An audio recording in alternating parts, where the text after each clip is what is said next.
Ladies and gentlemen, can I please have your attention? I've just been handed an urgent and horrifying news story, and I need all of you to stop what you're doing and listen. I am that dude, Bodkins. Yeah, DP lost like, beef. Yeah. Right. Where he's wondering he's like, I Patty to patty. He won style, like no weight classes. Yeah, basically, like I said, there's been a couple guys that are like, It's ridiculous. No way. There's nobody else out there. He's your guy. That's just not my mentality, bro. Yeah.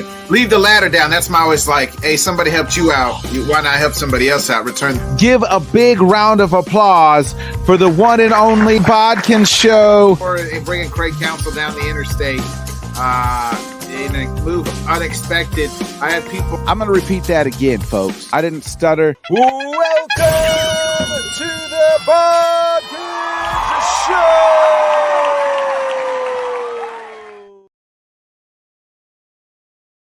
Good morning, everybody. Welcome to another great episode of the Bodkins Show, the weekly dump.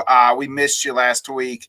I was officiating a wedding, so we took the week off. Had to. It was a great wedding. My cousin got married. I was honored to officiate it. So, man, we got lots to get into because, we missed a whole week.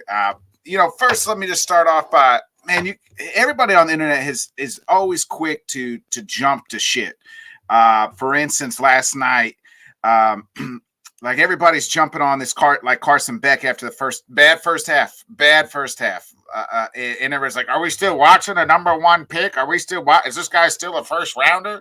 We're watching the demise of Carson Beck. We're watching this. The kid is, first of all, he's only like a young 20-year-old, kid. He had one bad half. And then what did he do in the second half? He put the team on his back and they went and they battled all the way back and took the lead. Unfortunately, still lost in what was an incredible game. And can we also stop with the this is the greatest game ever played. This is the best game I ever seen. The game really, in the hindsight, doesn't mean a whole lot because, why it's a one regular season game, it's not the greatest game. And at the end of the day, both teams are probably still getting in the playoffs. Like, it didn't advance anything. We didn't crown a national champion. Like, to say it's the best college game ever it's still crazy. It's still it was a great comeback by Georgia. It was a good game. Alabama responds. Kid makes that 17-year-old kid. Now you're going to hear that 30,000 times throughout the whole week. 17-year-old makes an incredible play. He did, and he is 17, but he's still, a 5-star at Alabama. So you kind of expect him to make those plays. And he made it.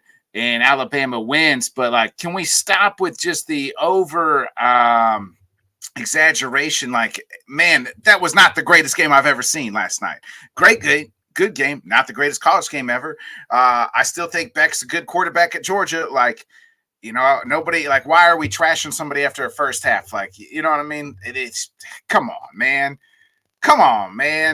I had to get that out there. Great game as Alabama 28-0 at one point. You could probably thought you could turn it off. And a guy who did turn it off and told me I shut it off and I missed the comeback in the game is none other than my brother, Johnny Cruz. What's going on, bro? There's definitely a prisoner of the moment thing that happens a lot with sports. I missed the second half of that game. It seemed to be a very good game. But like you said, there's no stakes on the line. It's what, week 4 or 5 of the college football season. So for people to say that it's the greatest game, but they gotta put hyperboles on shit to make it just seem that much greater. You know what I'm saying? But why not the best game of the season? That was probably the best game of the season thus far. The best game of the season thus far. Yes. Yeah. And that's the key that they don't put in there, thus far. Yeah. You know what I'm saying? There could be better games down the road. You know what I'm saying? We don't know, but everybody gets caught up like that. And I'm not gonna front. I was a prisoner of the Beck slander yesterday as well, because I was like, damn, everybody talking about this kid is could be the number 1 pick overall. He's playing like shit right now, but I didn't say, oh, he sucks and he doesn't deserve. I was just like, he's playing like shit right now because he was. You know what I'm saying? But he had a bad first half. Yeah, he had a bad first half. Obviously, played better in the second half, brought them back. And I think that to me alludes to how good he is, because when your back's to the wall, and you let it come back to a team, you know what I mean, against a team that you struggled and you made the adjustments and almost won the damn game. I agree with that. To be able to pick yourself up after having such a horrible first half and actually putting your team in position to possibly win the game does say a lot for the young man. You know what I'm saying? You said it, he's 20 years old. You know what I'm saying? Like, I was hearing a lot of that same shit on Friday night with the Miami game where, people were shitting on Cam Ward because he threw those couple interceptions. Like, it's going to happen. These kids aren't going to be perfect every game, but you can see the traits in them that is what leads you to believe that they have the potential to be good. So, there's always a lot of overreaction, especially with sports and stuff like that. But it seemed like a great ending there. I missed out on it, but I had a good time hanging out with my son, so it was all good. But it was 28-0, and I was like, yeah, I'm good. You know what I'm saying? And I was out. I think a lot of people were. I mean, I think I had mentally checked out of the game, and then, like I told you, I kind of glanced up at the TV.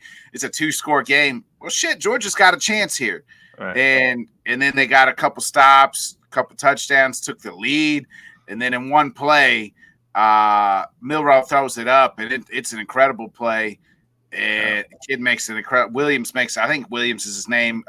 Makes an incredible, incredible body control to go back, and then he was gone, off to the races. Yeah, and then jukes him out and goes and Milroe on that. It was like a Reggie Bush juke out almost. You know what I mean? Like, it was that, you know what I'm saying, you're gonna hear that he's 17, a million or whatever. And props to the kid, but like you said, he's also a 5-star kid that went to Alabama, so you expect the reason he's on Alabama's team is because he's obviously a special 17-year-old. But the touchdown run that Milroe did to make it 28-0, like that kid's got some talent, bro. Like that. Again, I was expecting, when I checked in on the game, for it to have been like 40-something to 7 or 40-something to 10. I think into the game, you think it's going to be a low-scoring game anyway, right? They usually are. Yeah, they're usually a defensive battle. You know what I'm saying? And somebody makes one mistake here or there, and that's the difference in the game. You know what I'm saying? But like Alabama just came out swinging, bro, and Georgia just didn't seem to have any answers. So I don't know exactly. Like, I'm gonna have to watch the highlight package to see what the hell happened in that second half. But Georgia seemed to be lost, bro. Like they had no answers. The second half, just Beck caught on fire. Defense did better job of stopping them. I mean, like, it was just it's not like Milroe was turning the ball over or anything like that. It was just stops, grinded. Georgia was couple quick strikes, and then they had a chance to tie that game. He throws the interception. It was a 50-50 ball. The receiver, it wasn't a great 50-50 ball, but it was one-on-one, and receiver didn't really fight for it. Good interception. Alabama wins. I mean, I was thinking, man, like, everybody in Alabama is probably thinking, man, we just dog walked Georgia, the first half of that game, and thinking like, man, we're going to party tonight.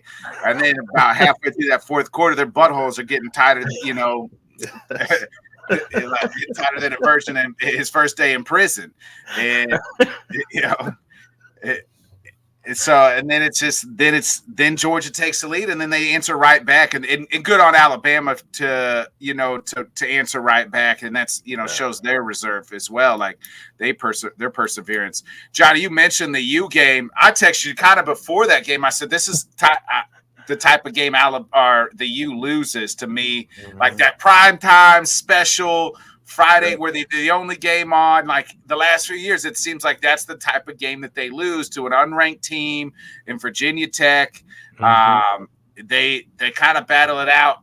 I wanted to get your thoughts on that Hail Mary, because it reminded me so much of the Hail Mary of the Packers and the Seahawks. I don't remember if you remember that. Yeah, I remember that. All the refs are kind of looking at each other like, and it looked like Green Bay had it, and that was kind of what this situation reminded me of, because like I couldn't tell that he caught it. Like when I first initially thought, I saw the Miami player walk away with the ball, right? And then it looks like, well, the Tech receiver did have it, and then he came down with it, and then come out with it. What's your thoughts on that whole Hail Mary? I mean, it worked out for the U. Yeah, it definitely worked out for you at the end. That was one of those situations that definitely ages you as a fan, because your emotion just goes from high to low like so many times in just like a couple of minutes. It was insane.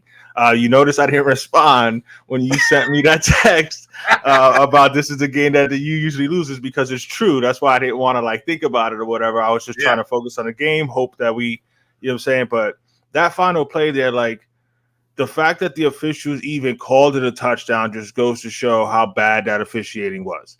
Like, two of the players are almost completely out of bounds when they land, and the kid never has possession of it. The Miami kid comes away with the ball and comes out other pile running, and you can see the two officials kind of looking at each other like they don't know what the hell to call, so they just put their hands up and say, "Oh, touchdown!" Like, the fact that they even called that was ridiculous, because that was obviously the wrong call. And if you can see the replays, and I know that the analyst was saying, "Oh, well, if there's no video evidence, they can't overturn it."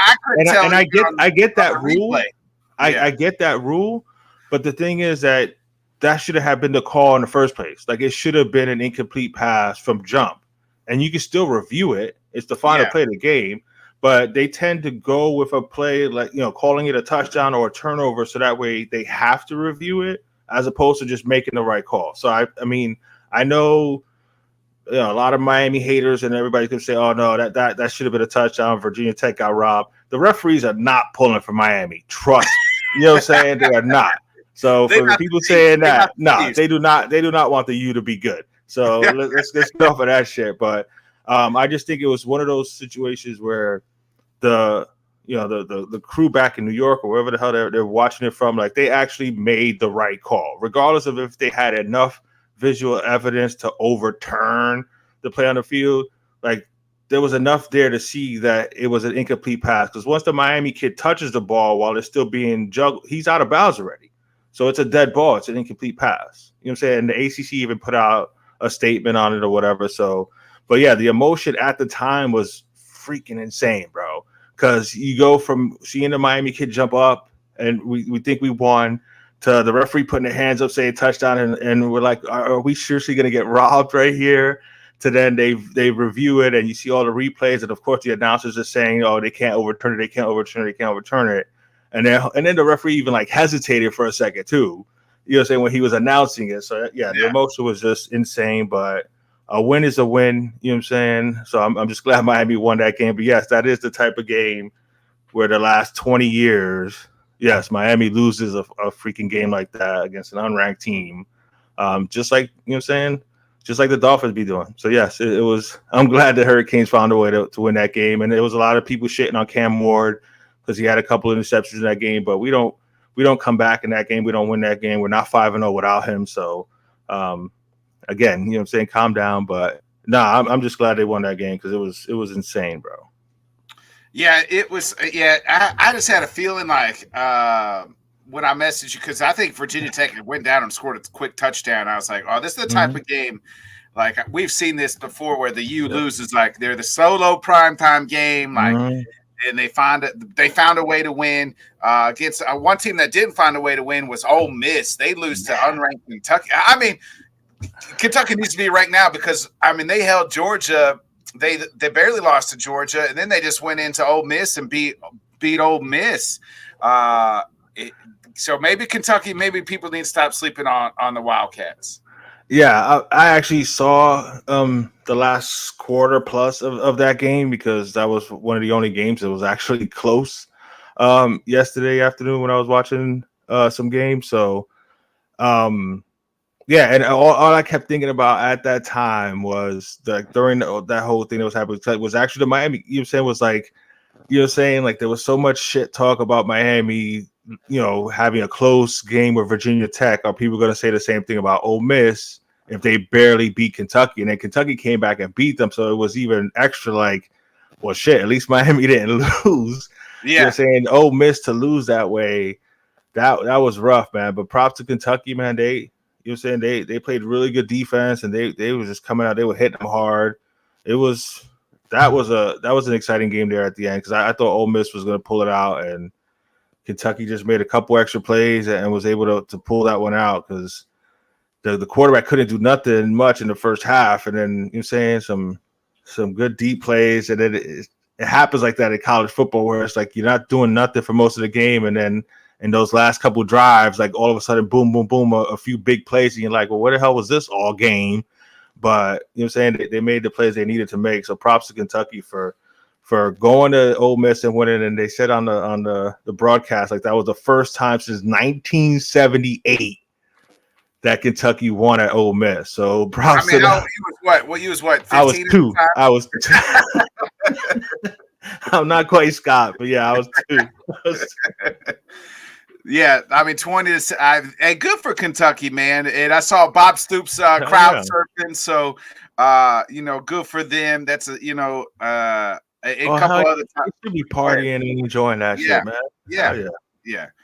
A couple other top 25 matchups. Kansas State blows out Oklahoma State 42-20. Notre Dame finds a way to win over Louisville 31-24.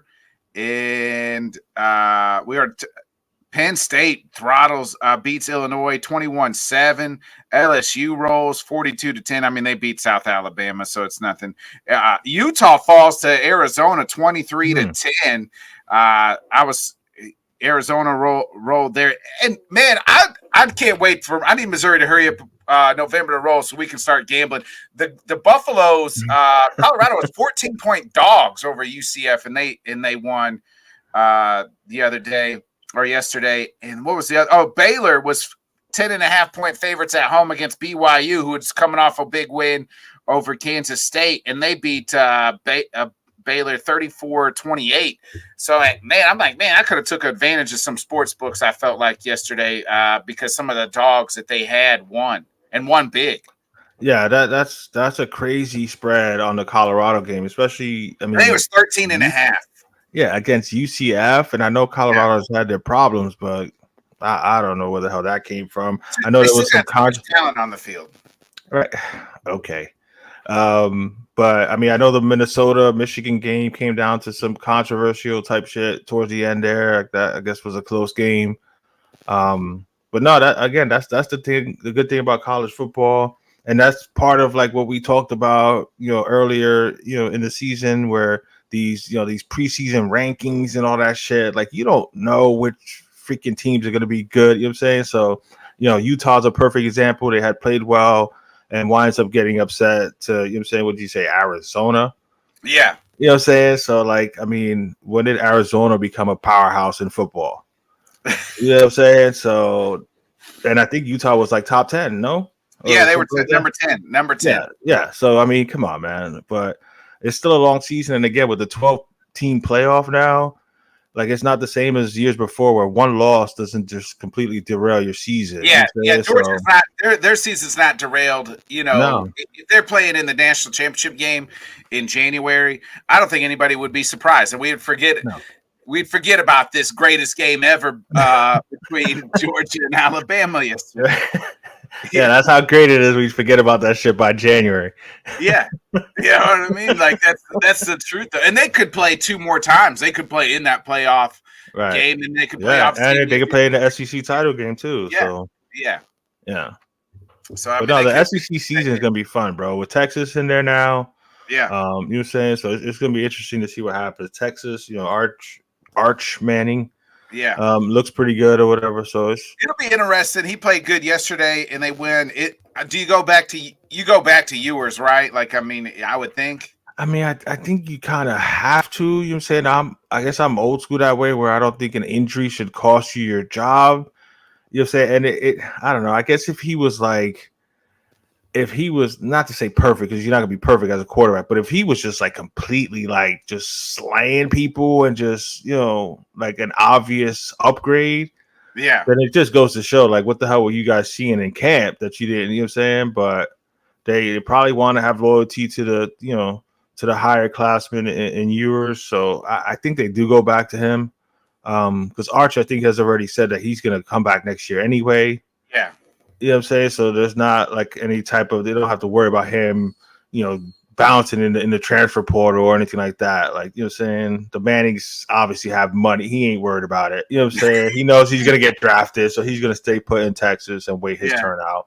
Yeah, he's going to get drafted even if he never started a game just because his last name's Manning. You know what I mean? Like, hey, what's his kid's last name? Manning? Okay, I don't care. We'll take him. Right. You got to have some sort of genetic. Like this. Right. It's got to be something. Maybe we at least get his uncles in the facility and just help. Right. Yeah, just for publicity and shit. Yeah. So I'm with you. I think they'll kind of go back to Ewers. It'll be interesting. It was a good college day. Johnny, I do want to ask you, you're Mr. Nick. I always joke with you that you're Mr. Nick. And I want to get your thoughts on the late breaking news Friday night. Karl Anthony Towns headed to the Knicks for Julius Randle and Desmond Chinjo. It's reported that so I think everybody was excited about the Nova Knicks, and he was the one that wasn't excited. He said he didn't really want to come off the bench, wasn't a fan of them bringing in Mikal Bridges, so he said, "Let me get up out of here." And was kind of, saying, "Hey, I'm okay to be traded. We can break up the Nova Knicks and bring in Karl Anthony Towns." It'll be. I'm a little curious because the last time Karl was mixed with Tibbs, it did not go well for him. Him and Tibbs did not get along, and it'll be interesting as Minnesota now transforms into fully Anthony Edwards' team. Yeah, I'm glad I'm not like a full blown Knick fan. Because I have mixed emotions about this. I mean, and you're hearing so many stories on both sides, people loving it, people hating it. You're getting all the different reports about whether or not Dante was looking to get out anyway or whatever, because they initially, when this was brought up weeks ago or whatever, the Knicks didn't want to get rid of him. Yeah. So I don't know if maybe he did step up and say, I'm good to go. They were saying more of a minutes thing, because he was going to lose minutes because of the Mikal Bridges trade. So it makes sense. I mean, it's some shooting that the Knicks are going to lose. I'm not the biggest Karl Anthony Towns fan. I just think he's kind of soft. I mean, he's a great offensive player. Yeah, he's a great offensive player, but I mean, Knicks are usually known, especially a Tom Thibodeau team, for defense and hustle. And now hopefully being around those type of players will kind of pull that out of him. Because you saw him kind of play a little more physical and a little harder with Anthony Edwards. So now if he has a whole freaking team that has that mentality, maybe that'll help him, kind of, dig into that to try to play that way. His offensive game is obviously, great. He's a phenomenal player, but I'm interested to see what they do defensively. Now you have two of the best wings in OG Anunoby and Mikal Bridges. Josh Hart's a good defender. You still got Mitchell Robinson there.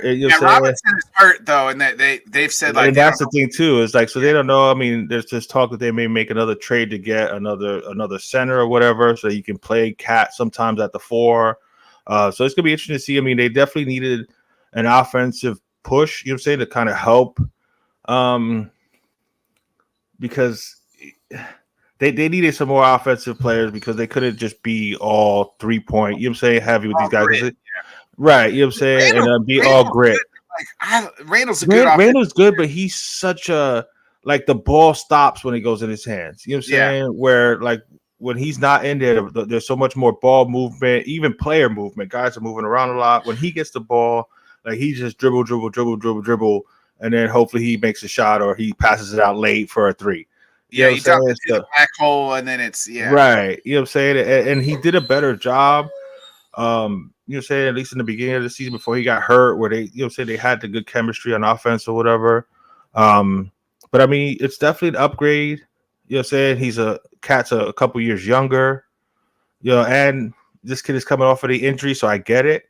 I think Cat's a free. Somebody has got an expiring contract. I think it's Cat too. So in that, I know the Knicks were able to get below the threshold or something like that with that trade. Well, I think they're having to bring in a third team to make all the numbers work. So I think there's talk of Charlotte being included in it so that they can make all the numbers work or whatever. Because I'm not even gonna try to like do all that math and shit, but you know what I'm saying?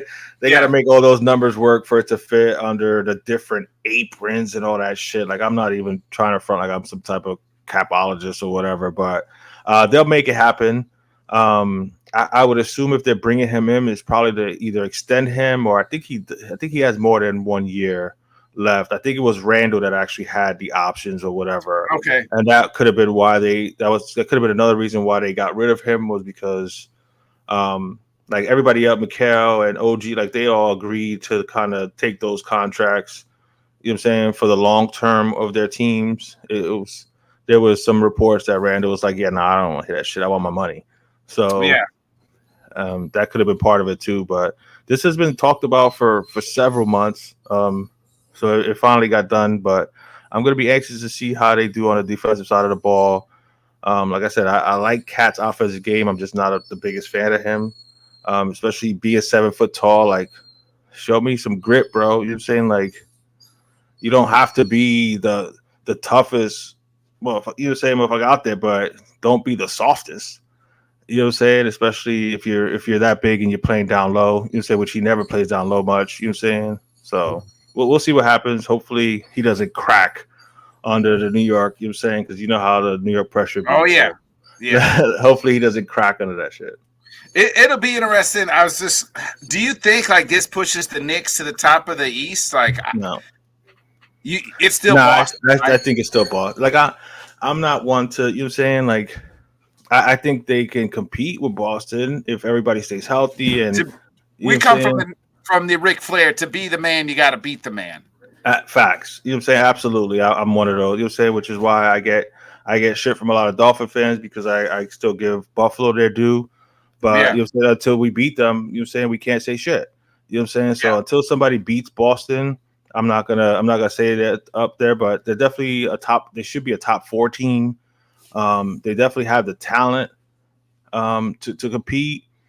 Again, health is going to be important. You know what I'm saying? And that goes for every sports team and league or whatever. You know what I'm saying? They got to stay healthy. We'll see what happens, but they definitely have the talent on the roster with these 2 moves of not only Cap, but the trade they made for Mikal Bridges. It's going to be interesting to see, man.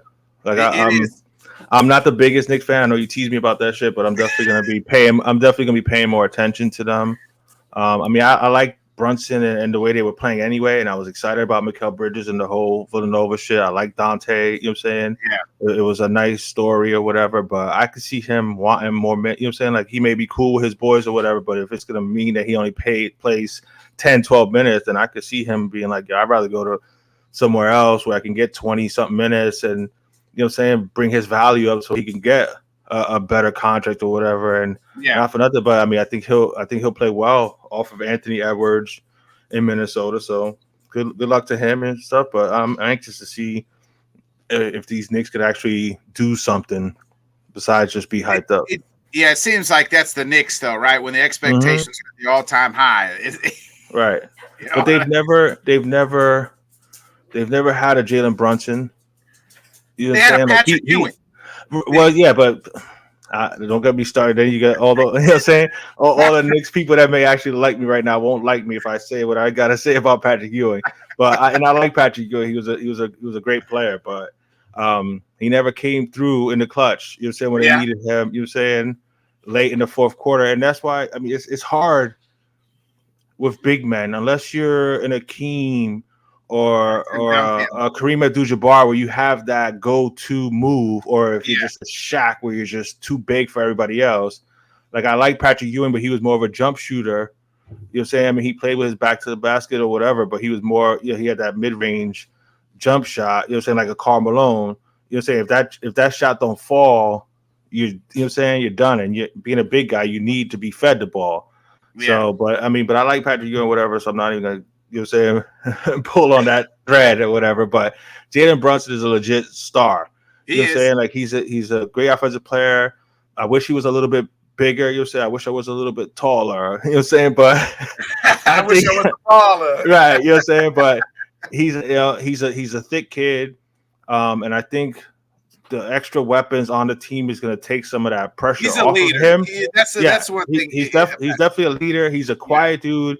He's not one of those rah attention seeking type dudes. Like he's exactly what the Knicks needed to be the face of their, you know what I'm saying, face of their franchise. It's Tom Thibodeau too. Absolutely. You know what I'm saying? He took the lesser contract to make sure that his boys could get paid and they could make the moves because he wants the team to be successful. So I'm rooting for them. I mean, it's been since like 72 or 73 or some shit like that the Knicks won. So about as long as times Kentucky beat Ole Miss and Ole Miss. yeah. So it's gonna be anxious to see, but you know what I'm saying, like, but I'm with you. You know what I'm saying? New York usually gets hyped up and then they don't do shit, and you know what I'm saying. But I think if Brunson can stay healthy, you know what I'm saying. Again, if they could all stay healthy, but if Brunson could definitely stay healthy, and Cat stays healthy, they definitely have a good shot to beat Boston. But I'm still going to give it to Boston. Yeah, it'll be interesting, like I said, with Cat, with Tibbs again, because last time it did not work out. And you would hope a more mature Cat can deal with that. You know what I'm saying? The culture's different, right? The culture is, you know what I mean? They have that culture in New York that Tibbs has put down. So I think like Tibbs was going there trying to change the culture in Minnesota. They've already established the culture here in New York, right? So he's going to have to. Cat's going to want to fit in with them. You know what I'm saying? So he's the one that's going to have to adjust or whatever, and I think he will. You know what I'm saying? It'll be interesting what Minnesota looks like. I mean, they were the number one seed, I think, last year, right? In the West, one or two. They were either 1 or 2. I think OKC might have. Oklahoma City might have overtook them, but they were number 2. Still made it to the Western Conference Finals. Yeah, and then they trade their second best player with 2 and it'll be that's going to be interesting what they do, how that fills out. Because you're kind of getting 2 really good players. You're getting 2 starters for 1 starter. So that is going to be interesting there. I mean, again, there was reports that it was a contract issue or whatever because Rudy's getting paid. You know what I'm saying? Ant is getting paid, and you know what I'm saying? So they had to get rid of one of those contracts. But yeah, this is definitely Anthony Edwards' team. If you didn't know already, it definitely is now. Yeah. This will be interesting to see how he plays off, you know what I'm saying, how Randall plays off of him and stuff. But it may be a good fit for Randall there. You know what I'm saying? A legit low post presence may be good for Anthony Edwards. Yeah, it'll be interesting. Let's stay in the basketball world, Johnny. The last time we missed last week, and the WNBA's first round's already over. My DC got swept out, but the second round starts today. No real surprises on like who is here. But what's your thoughts here as we kick off? We got Aces Liberty and then Sun Lynx kicking off today in the semifinals. Yeah, there's really no surprises there. Those were the top 4 seeds. Those were the more experienced teams going into the playoffs. So not really any surprises. Yeah, you hope that maybe Indiana and Caitlin Clark could do something and see what happens there against Connecticut. Game, and they should have won game 2. That game was close. Yeah, I felt like they should have won that game. I'm gonna save this rant that I want to go on for next week because I want to be on camera when I say all the shit that I want to say. But the whole WNBA thing has been like ridiculous this week with all the controversy and all the shit that's going around. Like the WNBA is doing everything possible to kind of like shit on themselves. Yes. Like, we talked about it before, when it first started that they should have, they should have like hitched their wagon to Caitlin Clark for the, not just for the publicity, but for the fact like we could see that the girl was good. So why not ride that train? Yes. And it just seemed like they just wanted to butt up against it. They cut off their noses to spite their face, just, saying. And it's just like, I'm going to get deeper into this because there's a lot of layers of this and it goes deep. And again, I'll get more into it next week. As far as the playoffs right now, the Liberty are the best team in the league. They've been that all year. Taking on the 2-time defending champions. They're going up against the 2-time defending champions who haven't had the best season, but they still have the pedigree. This is the matchup that everybody's been wanting to see. This was a rematch of the finals from last year, where the Aces obviously won. I just think this Liberty team is just like in sync. You think the winner of that matchup? To me, the winner of that matchup wins the whole thing. More than likely, but be careful with Minnesota. Nafisa Collier is legit a superstar. That Minnesota team is experienced. They got a really good coach, even though she was annoying with the whole USA shit. Because she's that coach, but she's a really good coach. But Nafisa Collier is the defensive player of the year, one of the best players. You know what I'm saying? She's a top 2 or 3 player. She should have been higher in the MVP. You know what I'm saying? Stuff, but that we talked about that. That was just like it was given from like game 1 that it was going to be Asia's.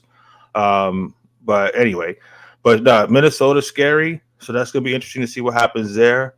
But I would favor the winner of Liberty Aces to win the title.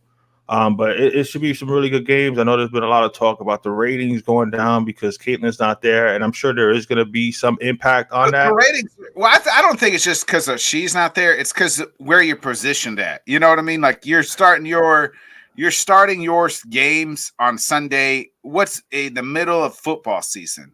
Yeah, that's the problem. Yeah, but your girl got 1.8 million views last Sunday at 3:00 against the NFL. So that's what I'm saying. The Caitlin Clark effect is real. You know what I'm saying? And people need to realize that. You know what I'm saying? The freaking WNBA needs to realize that and stop. You know what I'm saying? Get your head out of your ass and just, you know what I'm saying, whatever. Again, I'll go more on that next week. But no, there's definitely going to be a dip in the ratings. But I mean, I think they'll be decent because these are the premier teams that are playing right now. These are the known teams. The New York Liberty usually gets a good rating. The Aces get good ratings. Yeah. Minnesota as well. You know what I'm saying? Like these are the 4 best teams. You know what I'm saying? So these they usually get the most ratings if it's not the 4 best teams all year. Right. Yeah. Right. Yes, it's a horrible time slot because you're playing on Sundays against the NFL, which why you wouldn't do it Saturday and try to compete with college as opposed to the NFL, I don't know, but I'm not running that league. The good thing is that the first game, the Aces Liberty game, is at 2, so that's usually kind of at the tail end of the first set of the game. You know what I mean? Of the first set of games, that's 2 Central, so 3 Eastern. So then that leads you almost. You can, you know what I mean? Then the next game is the 7:30 game. Sun Links, so that game's only really going up against Sunday Night Football, so you can kind of almost flip back and forth. Yeah, that's true. You know what I'm saying? So they did a good job of that, splitting that up and timing that good. I'm gonna check it out. You know what I'm saying? Obviously, I support the WNBA. I'm a WNBA fan. Plus my Dolphins ain't playing until tomorrow, so you know what I'm saying? I'll be going back and forth from Red Zone and watching the WNBA, but I like my Liberty in this series against the Aces. I mean, again, I don't want to disrespect the 2-time defending champs because, you know, they are the 2-time defending champs, but the Liberty just remind me of that San Antonio team that lost to the Miami Heat in like 2011 or something like that, where they were just like on a mission next year. This team, you know, there was a lot of hype for this team last year because Breanna Stewart and Jocko Jones and, you know, Vandersloot came to the team. So this big free agency, the super team, they were calling it or whatever. So I think it took them a little bit to gel. They had an off season this year and they just look like they're hitting on all cylinders. So I like the Liberty here. It's going to be a competitive series. Would I be surprised if the Aces would? No. But I think the Liberty take it. In the other series, I'm going to go with Minnesota. Same. Connecticut is a good defensive team. Alyssa Thomas is a good defensive player. She's a good all-around player. She's not the greatest scorer, but she's a good all-around player. The Marina Mobley trade that they got from Chicago was huge for them because they needed some offense because they're more of a defensive team, like I've been saying. But Minnesota, I think, is just too much. You know what I'm saying? They're too good of a squad. I don't think they have an answer for Nafisa Collier at all. So I like Minnesota in that series. So I'm seeing Minnesota is going to play the winner of the Aces and Liberty. And that's going to be right. Best of 5 each. The next 2 is best of 5. They need to change the first round to best of 5 too. Like you can't get. You know what I mean? I agree with that, and I think. Again, this is my old brain trying to remember 20-something years ago. I want to say it started out that way, but I don't think they got the viewership for it. So that's probably why they went down to 3. That's what you're going to get the viewership now. Exactly. And that's what I'm saying. Like, you're getting so much more hype. They're actually adding teams and stuff like that. So that might be something that they think about for next season, which I think they should implement. At least give the lower seeded team an opportunity to play in their building. Exactly. You know what I mean? Yeah. So hopefully they fix that. But no, it's gonna be two good series. I think Minnesota makes quick work of Connecticut. Honestly, I don't think they have enough offense to compete with Minnesota. I think the Aces in Liberty going all 5. Yeah, probably. Like I'd be shocked if it's a shorter series than that. Yeah. It's just two really good teams, two well coached teams, like a lot just veteran squads. Yeah, you know what I mean? And if you look at these 4 teams, I mean, it probably has 5 or 6 of the top 12 players in the whole league are in these 4 teams. So yeah, if you want to watch the best of the WNBA, this is probably it. You'll say minus Caitlin Clark, because I don't give a shit what anybody says. She's already a top 10 player, and I'll show you that. I'll show you that next week. I'll show you the evidence next week. For sure. All right, we'll get back to that next week. Is there postseason? One season ends today, too. It's baseball. The American League is set. All the teams are set. The National League is not. But, I mean, really, Detroit and Kansas City could flip as the Detroit's only 1 game ahead of Kansas City. Let me ask you before we look at the National League, who are you more surprised made the playoffs, Detroit or Kansas City? Because I definitely didn't have Kansas City at all. Jonathan Grisham, our friend, he said Detroit could be this year's Diamondbacks. Mm-hmm. First half of the season, it did not look so much, but this last month and a half of the season, they have, the last 2 months have caught on fire, and they're in the playoffs. Yeah, I'm with you on that one. I would lean more towards Detroit because of where they were at the midway point, like you mentioned. Yeah, I watched that team play the Dodgers like 2 days before the All-Star break, and I don't think anybody there at their stadium. Nah, bro, they were getting rid of their best players. Yeah. They didn't get rid of their young starter who's gonna win the Cy Young. Yeah, I mean he's like so they kept him. But yeah, they got rid of their other best players. They were like 15, 20 games under 500, some crazy shit like that. Like it's a remarkable thing what they've done this second half of the season. That's a bigger of a surprise. If you go to the beginning of the season, it would probably be Kansas City because obviously Bobby Witt Jr. and I'm saying his potential, whatever. I didn't think they had enough to put it all together and make this kind of a run. So props to them. But like when you go through the season for Detroit to be in the freaking playoffs after where they were at the midway point is absolutely incredible, man. Like and the thing about it in the playoffs too is if you have 2 pitchers and they got one, because that kid, I'm not even gonna try to butcher his last name, but that kid is nasty, dude. Like he shut out the Yankees something fierce earlier in the year. Like he's a legit ace that they have on their squad. It's a great story for Detroit. You know what I'm saying? Yeah. So real quick, I was pulling up the Jeff Passan. So on both of those. So Kansas City, he tweeted out yesterday, Royals are going to the playoffs for the first time since they won the World Series in 2015. So it's been 9 years since they've been in the playoffs. Mm-hmm. They get in thanks to the complete collapse of the Minnesota Twins. On August 17th, the Twins were 70-53. Since then, they're 12-25. So you got to have a little luck on your own. And then the Detroit Tigers have clinched a playoff spot. One of the most improbable runs of the century. They traded away their best player, who we talked about, in a move at the deadline. They were 55-63, Johnny. They were 8 games below 500 on August 10th. Since then, they've been the best team in all of baseball. So I mean, you're 8 games below 500 in August. Like, that's the season. You know what I mean? Like me and you, baseball is probably one of our loves, and we're checking out. I've checked out of like.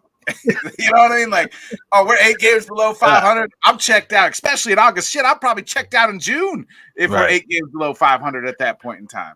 Yeah, 8 games below 500, and then you trade your best player. It's like, well, the season's over. You know what I'm saying? Yeah. Like, who else are we traded so we can get more? You know what I'm saying? More minor leaguers or whatever. So no, props to them. Props to the city of manager. Detroit.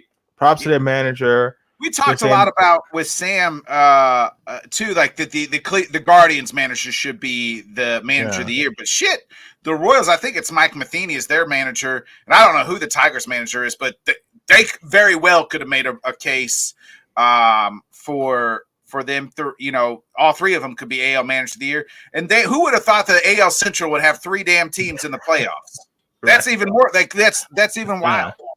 That and that's the crazy shit about baseball is you're saying like guys get hot, guys go into slumps. You mentioned it, you know what I'm saying? You got to have some luck. Minnesota winds up stumbling down the stretch to give Detroit this opportunity. Obviously, Detroit had to play well to give themselves an opportunity, but they needed help from Minnesota. You know what I'm saying? We talked a lot about the Yankees and Baltimore all year. Like Baltimore had a great opportunity to run away with the East. When the Yankees were struggling in June, they didn't do it. You know what I'm saying? So the Yankees wound up staying in there. It's baseball. Like the National League, I know we're going to touch on in a second, is crazy what's happening with the Mets and Brady. Like, it's getting chaotic, but like you said, who thought three more chaotic, Johnny? Like we got today's game, and we got 3 teams. Atlanta's 1 game above the Mets and Arizona. Mets and Arizona are tied. The Braves and the Mets play a doubleheader tomorrow.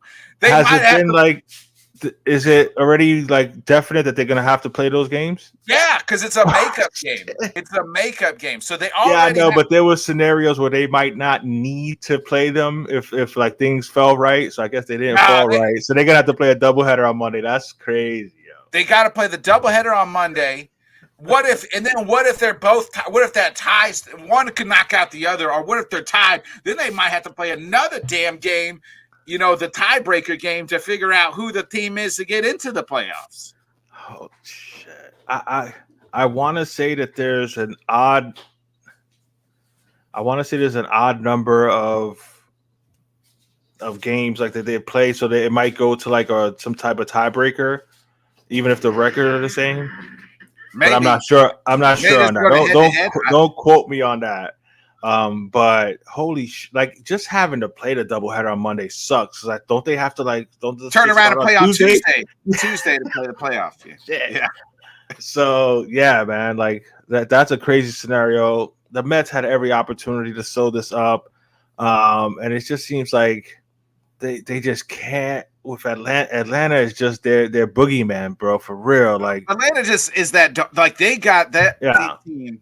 Yeah, and I hate to give them props because Jonathan Grisham, that's his team, and I hate to but like they're out without their two of their best hitters. Maybe they're obviously Acuna's their best player. He's out. They're without 2 of their 2 starting pitchers. They've revived the dead carcass that was Chris Sale, and he's going to win the NL Cy Young, and. Here they are. Like there's no other team in baseball that if you miss your 2 best hitters for long periods of time, 1 out for the year, your 2 top starting pitchers out for the year, and you're still in the damn playoffs. There's no other organization that the Cardinals I've seen that maybe happen to once, but Jesus, the Braves, like I tip your cap to them. Yeah, absolutely. And for all the Mets fans that are losing their shit this weekend. And they're saying, "Oh man, we can't."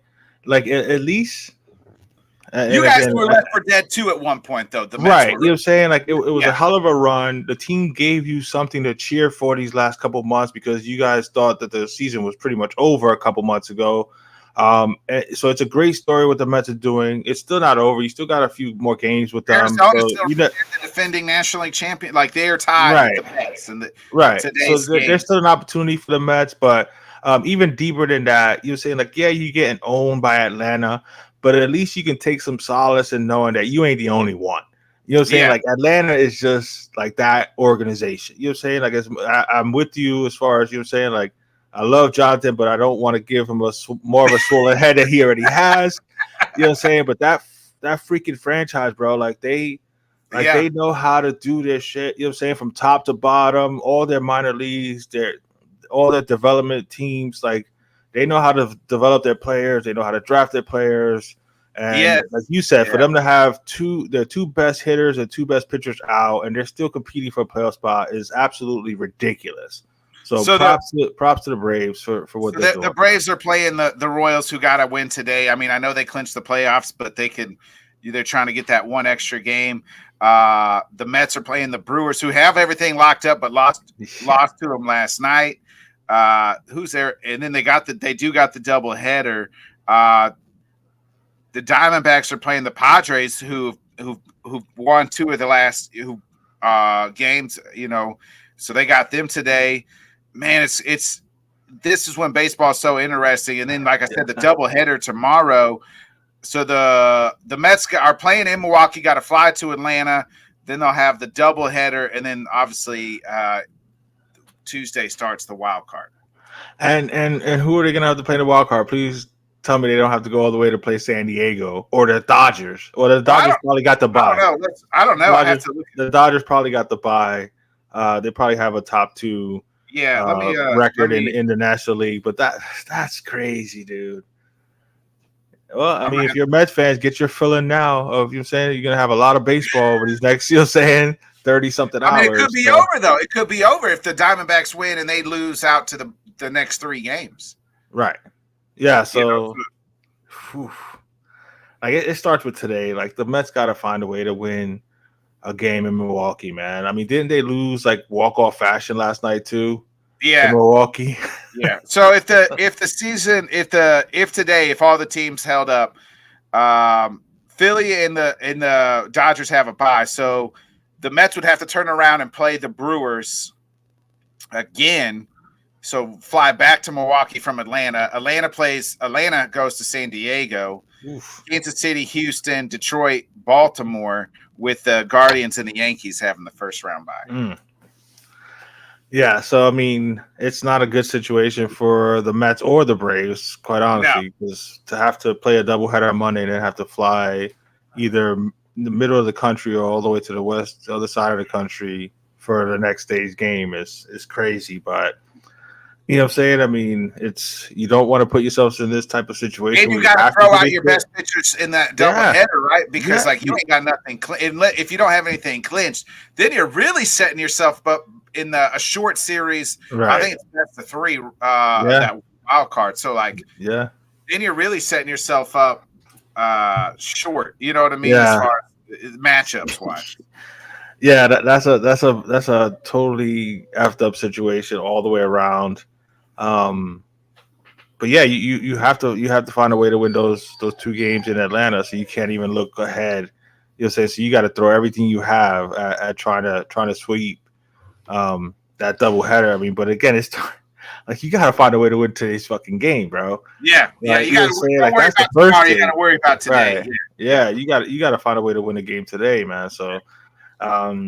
But no, this is the good thing about, you know what I'm saying, when you come down the stretch of these baseball seasons and stuff. These races have gotten exciting. It didn't look like this at the halfway point. You thought, you know what I'm saying, it was almost set which teams were going to make it, which teams weren't, and then you have these miraculous turnarounds by the Mets and Atlanta staying afloat even with losing all those players. The Detroit story, Tigers, Royals, it's teams as it's well. Awesome, man. It's gonna be interesting to see what happens in the playoffs. But yeah, we still got a few more games left to see what happens to end this baseball season. It's been a lot of fun. Yeah, I'm excited to see. Real quick, let's look at the NFL. It is week 4. First of all, your Dolphins are starting Snoop tomorrow. Snoop Huntley, he's been in the building about 2 weeks. I told you that your coach McDaniel could not come out with the same playbook as he does with Tua, with Skylar Thompson. He didn't listen. He decided not to listen to me. Skylar gets hurt. Dolphins lose last week. But I want to first get your kind of thoughts on that. And then is there a matchup that you're looking at today that you're going to, make sure that you're kind of tuned into?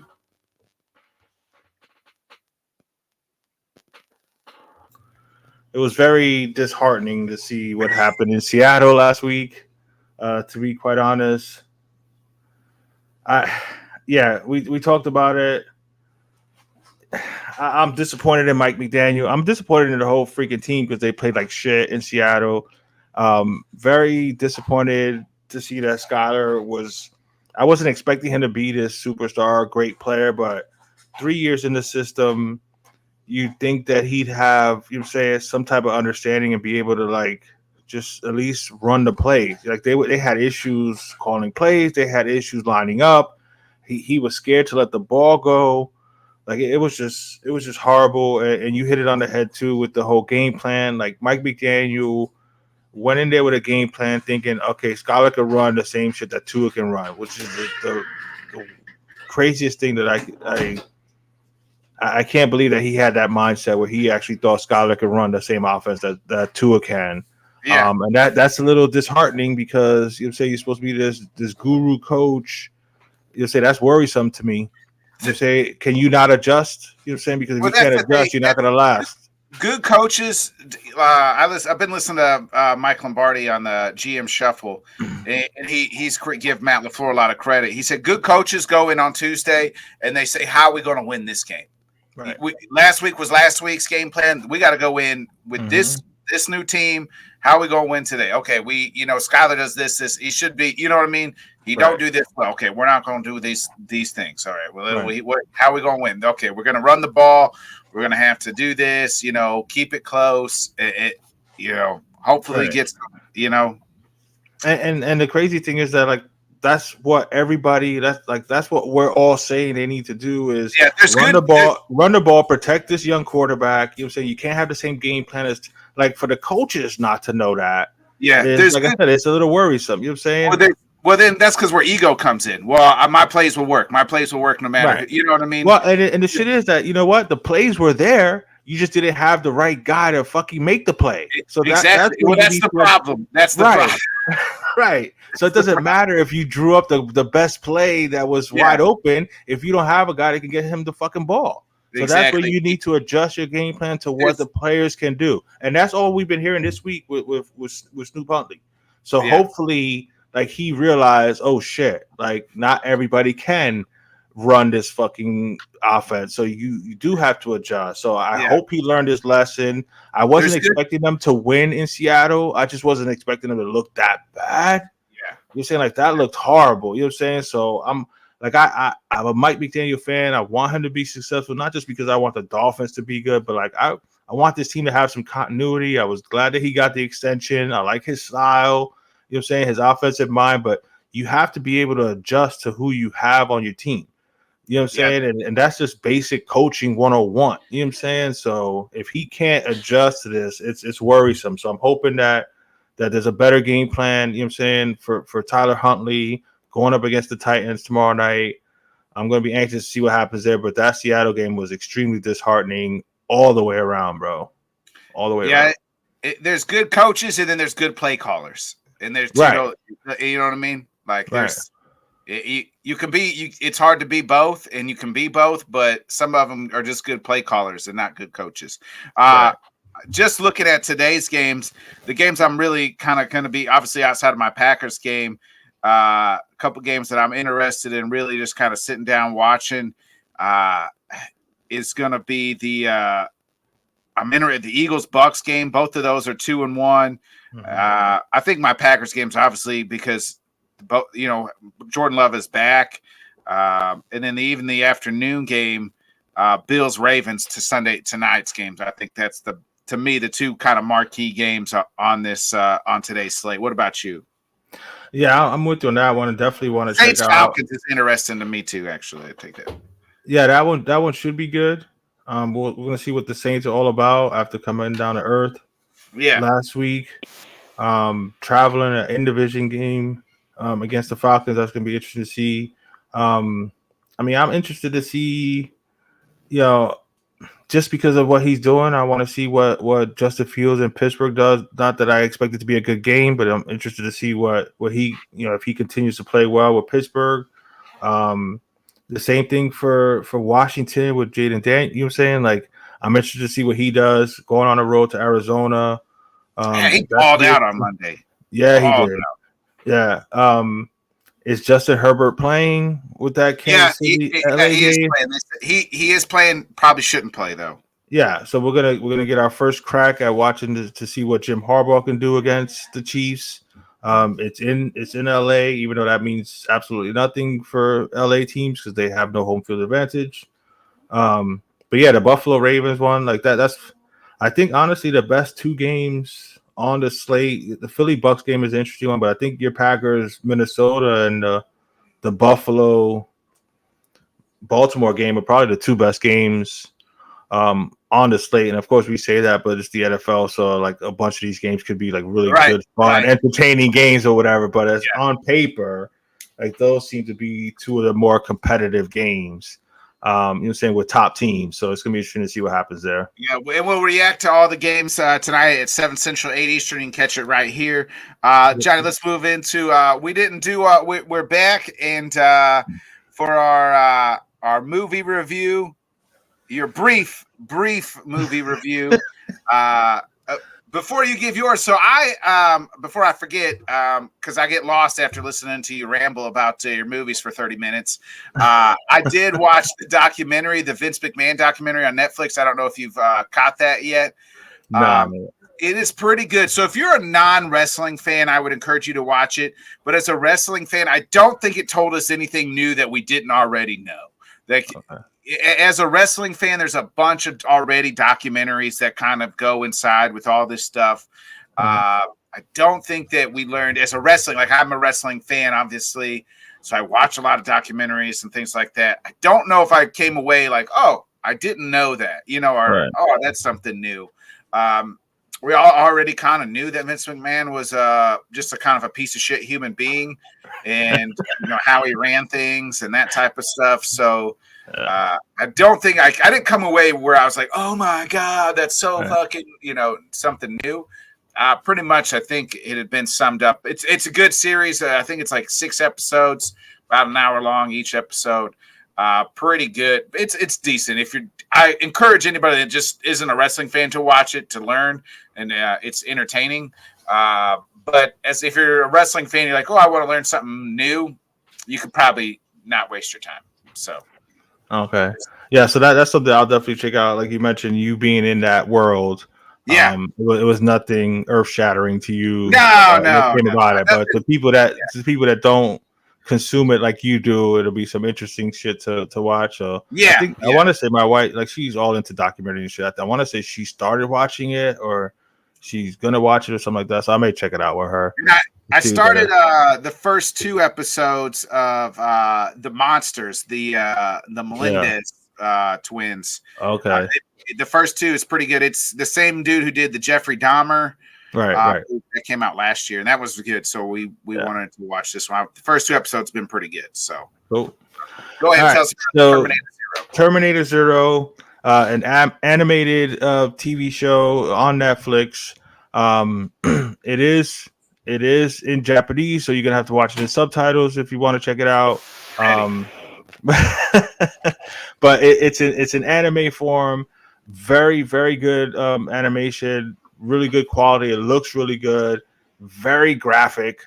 But it's set obviously in the Terminator world, but it's not about Sarah Connor and John Connor. It's giving you a different perspective, with people in Japan and them having to deal with everything that happened with Skynet like after Judgment Day or before? No, it's basically like in the same timeline, which it goes into that as well, where it explains a lot about the whole time travel thing or whatever. So it goes into that a little bit too, where you'll get some clarity on the way they see time travel happening, because obviously with the original story, there's that loop where basically, John Connor sends his dad back, and then he's conceived, and then they make Skynet, so it's just like one perfect circle.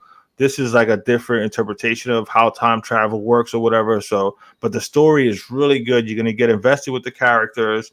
It's super graphic. Like, you're going to see all kinds of blood and guts and stuff like that, especially for a cartoon, but that's the way Japanese animation is. So, but the story's really good.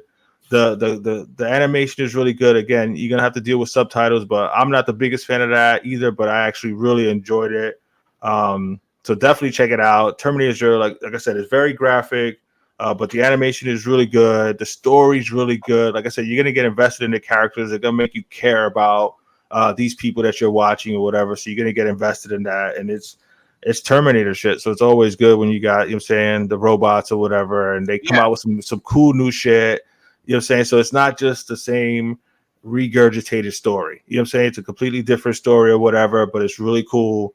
You know what I'm saying? But it's got, you know, obviously Terminators and Skynet and shit like that. But it's a really good story. They did a really good job of that. Very, very impressed with what they did there. There's already talk about a season 2. So definitely check that out. Terminator Zero on Netflix.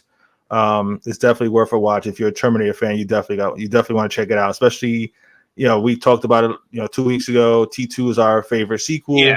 You know what I'm saying? Yeah. After that, I mean, I watched them because they were Terminator movies, but they were all right. You know what I'm saying? Nothing great. You know what I'm saying? Terminator 3 was okay, but then the other ones were kind of like, what the hell is going on?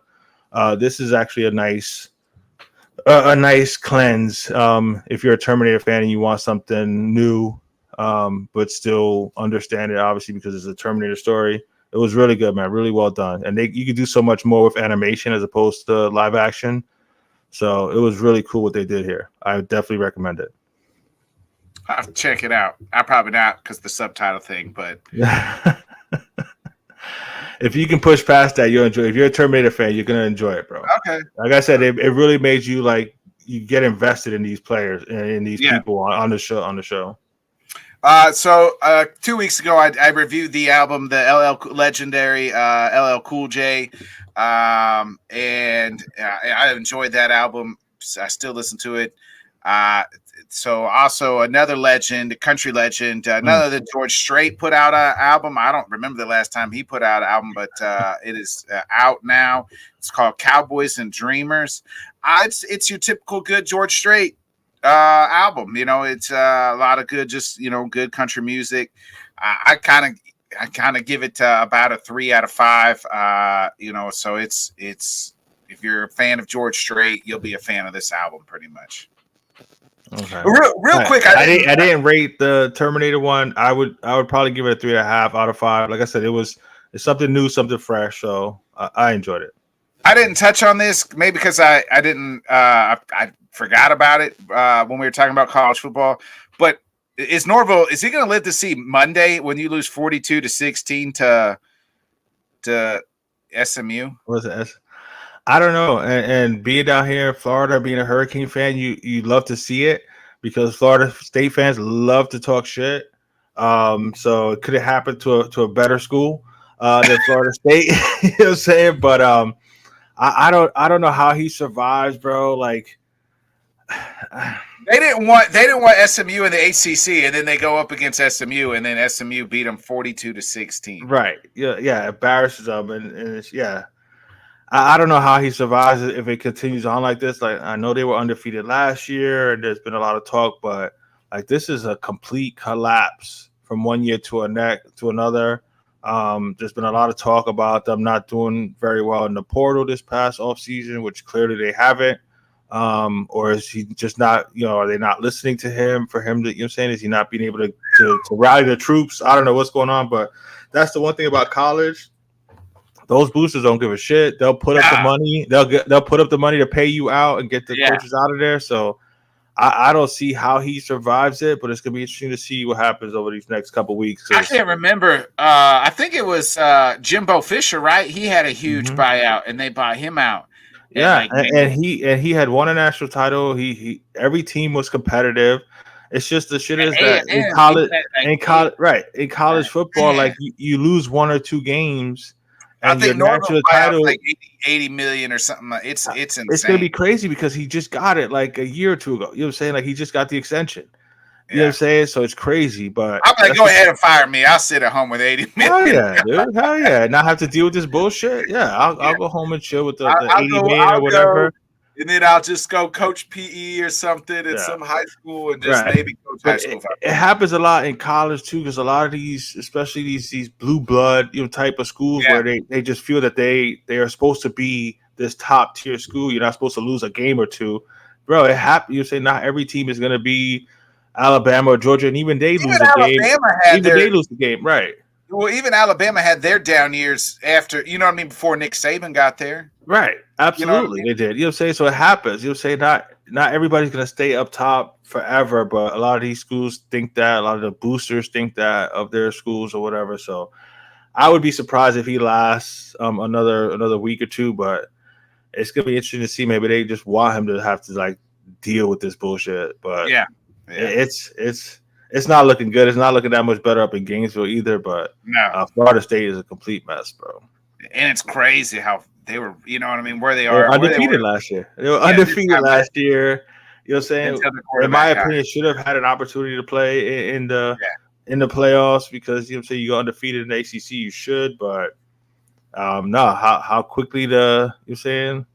How quickly shit changes and one season to the next can just, especially now with the NIL and the transfer portals and stuff, like you don't know, man. So enjoy every season you can, bro. Yeah. Let's get into it. What ifs. This week's top 5 is what ifs in sports.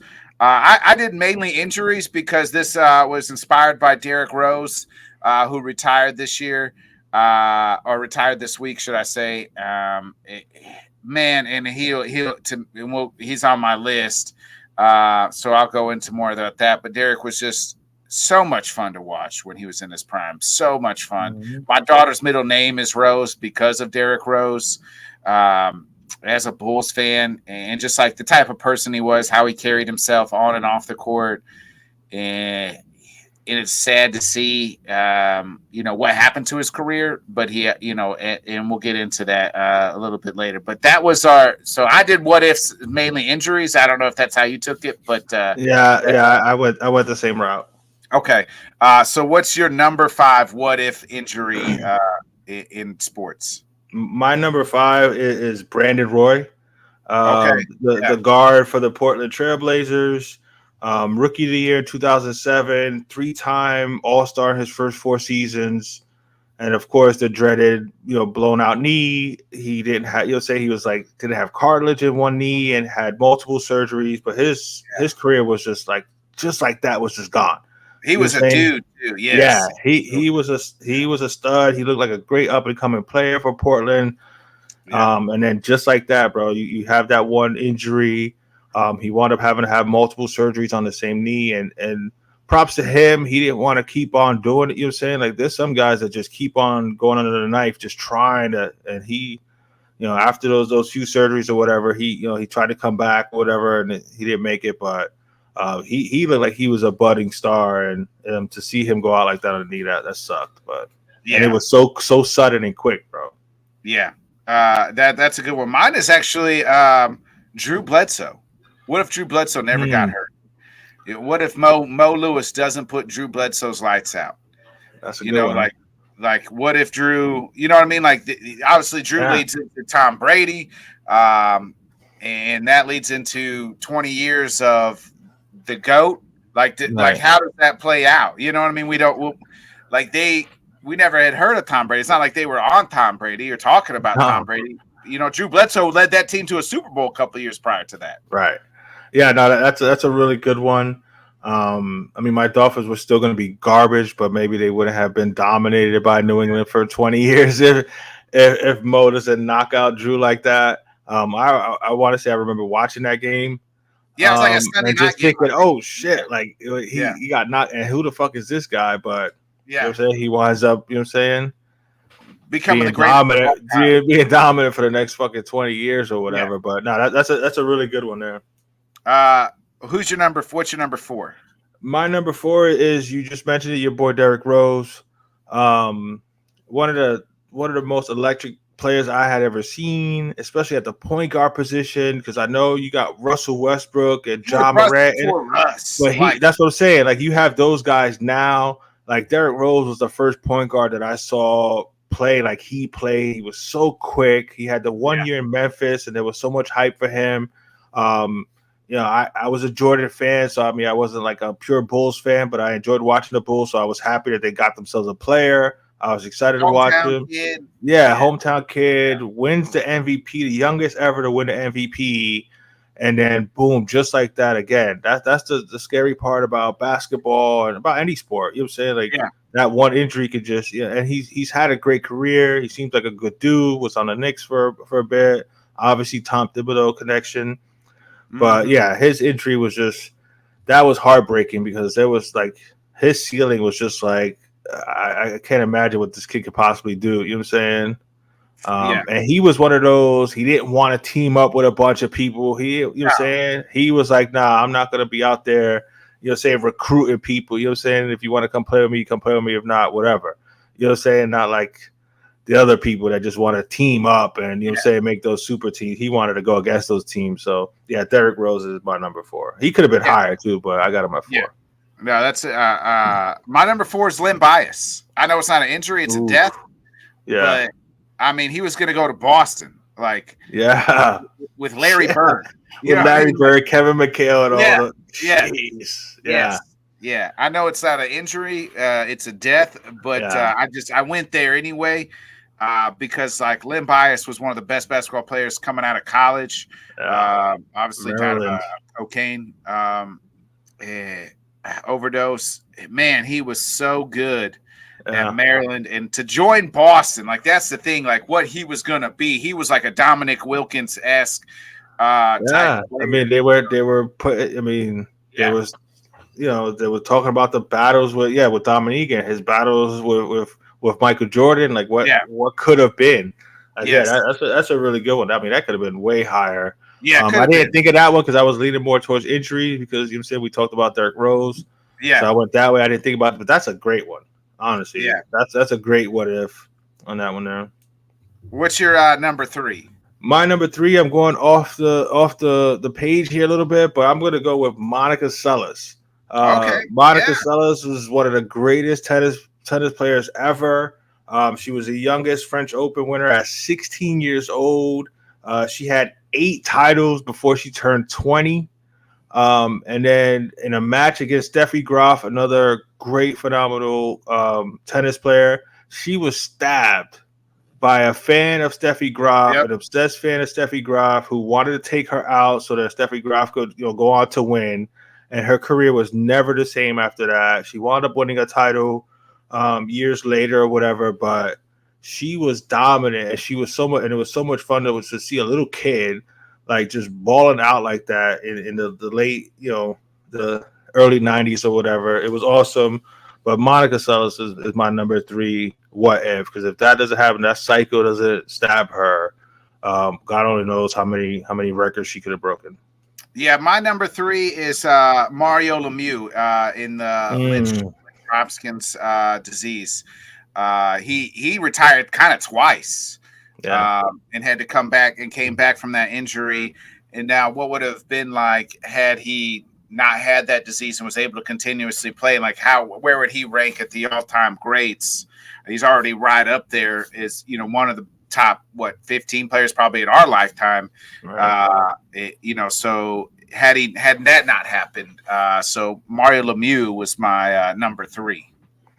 That's a great one there. He wasn't called Super Mario for nothing. He was awesome to watch. And that was like sad news when you heard that shit too. It was like, you know what I'm saying? But so yeah, that's a good one there. My number 2, I'm going with Penny Hardaway. Like there was so much hype for this dude, you know, say, especially his first season with Shaq. Their chemistry was so good. They had just made that movie a couple months earlier. I don't even remember the name. Blue Chips. Yeah, Blue Chips. A college, you know what I'm saying, about college basketball, whatever. So they built their chemistry there. It was actually Shaq that made Orlando trade Chris Webber to get Penny. Because can you imagine what Chris Webber and Shaq would have been? Like I know Shaq was thinking behind that, but he didn't realize how good Chris Webber was. Because can you imagine Chris Webber and Shaq on the same front court? Holy shit! But Penny was just awesome. He had the whole advertisement with Little Penny and Chris Rock doing the voice of Little Penny. Like, there was so much hype. Like it was awesome. And again, blew out his knee in his first couple seasons. Had multiple. He's one that tried to keep going under the knife to try to get back and just never could. Wound up being a role player on a couple teams for a little bit, but it never worked out. But there was so much hype for him. 6'8" point guard, similar to Magic, but thinner, have way more hops and stuff like that. Like he was interesting to see, man. It was a lot of fun watching him and Shaq together, and it just sucks when he blew out his knee. It was just like, damn. Yeah, that's a good one. Number 2, I got Bo Jackson. Like, I mean, who knows what he would have been? He was already. Yeah, I'm gonna fuck it up right now. That's my number 1, bro. But go ahead. He was already. Like what I have Derrick Rose one, and that's maybe sentimental, you know what I mean, for Derrick Rose. Because I didn't really get to see Bo all that play that much, but like I know like the athlete that Bo Jackson was. Like an all-star baseball player, was well on his way to be an all-star Pro Bowl all-star, like one of one, really. That's just the best way to say it. He was one of one, and unfortunately because he was a freak athlete, that's how he got hurt. Really, like they said, there's so much torque through his hip when he got tackled. That's what like blew his hip out. Like, I actually watched that game. It was a playoff game against the Cincinnati Bengals, and he was blowing past this guy. The guy grabbed him from behind, and he tried to like step to like kind of break out of the tackle, and he just kind of stepped wrong. And like you said, he blew out his hip. And at the time, you're like watching it, you're like, well, come on, bro, you gotta get. You know what I'm saying? Like he was just so big and physical and imposing. Like you're thinking, oh, he'll be all right, but it looked bad. Like when he got tackled, you saw the way his leg went with his hip. Like it looked bad when it happened. But you're thinking he's gonna get up, and unfortunately, they didn't have the same type of technology and surgery like they do now, where they were able to like kind of save Tua, because Tua had the same situation happen to him and his. You know what I'm saying? So they didn't have the same technology back then. But he was I'm just gonna go off on it now. He's my number 1. He's the greatest athlete I have ever seen. Like to really see him play. I'm obviously older than Nick, so I got to see some of him in the late 80s, early 90s. Phenomenal athlete, speed. He had the Nike commercials where Bo, you know what I'm saying? Bo knows that he could do anything. He was an MLB All-Star in '89, an NFL Pro Bowler in 1990. Ridiculous athlete. I know that Dion did it too, but there's different. You know what I'm saying? Dion was a great athlete, obviously, and was one of the fastest players ever. But you're talking powerful. You're talking about powerful, coming off of a Heisman in Auburn. Like you never saw. I don't remember. You know what I'm saying? At least I had it. I didn't see Jim Brown and you know what I'm saying, Earl Campbell and guys like that. You know what I'm saying? So to see what Bo Jackson was doing, and not just big, but like fast as shit. Like when he got through that hole, there was no catching him. You know what I'm saying? So the baseball to like the baseball, like bro, like he was hitting infield singles. And he wasn't at Ichiro where, you know what I'm saying, he slapped it left-handed and just fucking ran as fast as hell. No, he was 6'3" or whatever, you know what I'm saying, hit the ball hard and was just so fast that by the time the shortstop got the ball and threw it over, he beat it out. Like it was crazy. Climbing the wall when he made a catch in the outfield, like he was just one of the greatest athletes I've ever seen, honestly. And him getting hurt there, it was insane. It sucked because you just wanted to see more of him. So sorry. He could do anything, bro. He could do anything. He was great at track. He was great at I want to say he was good at track and all that. Yeah. Like he was an All-American in track. Like he was one of them guys that could have picked anything up in the world, and it's like he's archery is his thing. I watched which is awesome. You're saying good for him. You're saying you still got those competitive juices flowing. So you're saying good for him for doing something that you don't have to worry about hurting yourself on that. You're saying, but you can still compete at a high level. So good for him. He's natural athlete. Just one of one is the best way. I'm okay with Bo being one. I have Derrick Rose again for sentimental reasons, because of like what he meant to the Bulls, like how he became, and then just like watching that, being invested as a Bulls fan at the time too, is like watching him, like the injuries and the. And it's like, man, what if like he had never went down and like we were the number 1 team in the East and just all this stuff and like Yeah, he rides off into the sunset. Is like you said, I don't know if he's a Hall of Famer. He would be the only MVP in the NBA MVP ever to not make the Hall of Fame. But I don't. It seems like that's a good one. Yeah. I don't know, but again, and NBA fans can come at me. I don't give a shit. The NBA seems to be like the easiest one to get into the Hall of Fame of all the leagues. To be completely honest, because everybody in their mother's a fucking Hall of Famer in the NBA. Yeah. See, I think that's where I think he gets in, because it's not a specific NBA actually. It's the Basketball Hall of Fame, the National Basketball Hall of Fame. So you can take all what he did in high school, the in year college, and now. So. I mean, and they give a lot to like people who influence. You know what I'm saying? So I mean, again, he could possibly get in at some point. But that's a great one there. Like I said, I had a lot of fun watching him. That was the Joakim Noah and people, right? Yeah, I loved. Joe was my dude.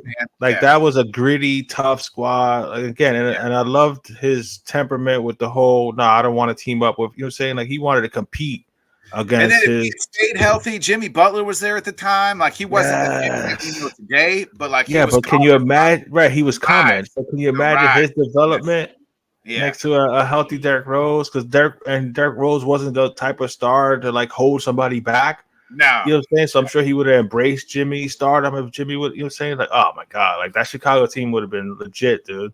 Yeah, we have. Missed the window. Sorry, bro. It's hard.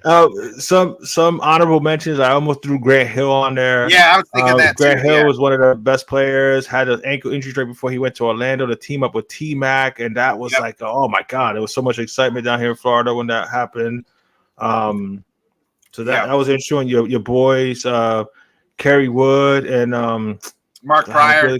Pryor, like that was. Because I mean, you had two fucking aces right there. Like that should have been dominant for 10 years. So that sucks. But there's a lot of those in the league. I like the one that you brought out with the Drew Bledsoe one, because I didn't even think about that one. I just thought about people who got hurt and their shit. You know, I didn't think about that's a great. And then even the Len Bias one. Yeah, like, so much hype for him. Like, and he was. I thought about this one too. At Maryland. You say he was a dude at Maryland. Yeah, Drew Brees, right? Drew Brees gets. What if the doctor would have cleared him? Oh my god, like that.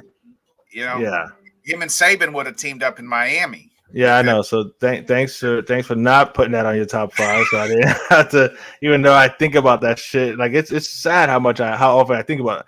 I was actually talking about that shit with John yesterday when we were watching the Georgia-Alabama game, because I was explaining to him that Nick Saban wasn't coaching anymore, blah blah, and he was like, he was young at the time. He was like, I know that name, and I was like, yeah, that's the fucking coach that decided to go with Dante Culpepper instead of Drew Brees, and the doctors didn't clear him. Yeah. Well, that's another guy. Injuries got the best of him was Dante Culpepper. You know what I mean? Yeah, he was definitely a possible on the list, even though I like Dante Culpepper and the whole shit. But I mean, you got Randy Moss and Chris Carter, and all you gotta do is throw it up. Yeah, I can do that. You know what I'm saying? I can do that. You know what I'm saying? Not for nothing. You know what I'm saying? Exactly. Well, this has been another great morning dump. I got to get my hair cut and get ready to watch the Packers play. Johnny, you got anything else you want to dump off your chest before we get out of here? No, just check out Kendall Sports Network. We're doing the Dolphin Chronicles on Tuesday night because of the Monday night game. Check it out Tuesday night, 7:30 Eastern Standard Time. The Dolphin Chronicles on the Kendall Sports Network. No, I'm gonna go check out. We're celebrating my youngest son's birthday this weekend, so we're gonna go see the new Transformers movie. So I'll be reviewing that on next week's dump. But no, that's it. Just gonna enjoy some football later on after I get back with the kids, and then tonight's show. So looking forward to it. Happy birthday! How old? He's 19. 19. Jace is 19 now. Oh man, well, happy birthday, Jace. Man, 19. Still got the whole world on him. Awesome. Well, hey, 2 more years you'll be able to buy beer and alcohol. You know what I mean? And I won't. I'm a cool dad, but I don't. You know what I'm saying? I don't. You know what I'm saying? I don't let him do that. Not yet. In 2 years he'll be able to buy his own. Yeah, absolutely. Amen to that. Anyway, nonetheless, we'll be back tonight, 7 o'clock Central, 8 Eastern, for all the NFL reactions. We'll give out our dogs and turds of the week. Be a friend, tell a friend, folks. For my guy Johnny Cruz, I'm Bodkins. It's been another great episode of the Bodkins Show, the weekly dump. Man, it's been great. I always love this show. So we'll catch you guys tonight. See you then. Peace.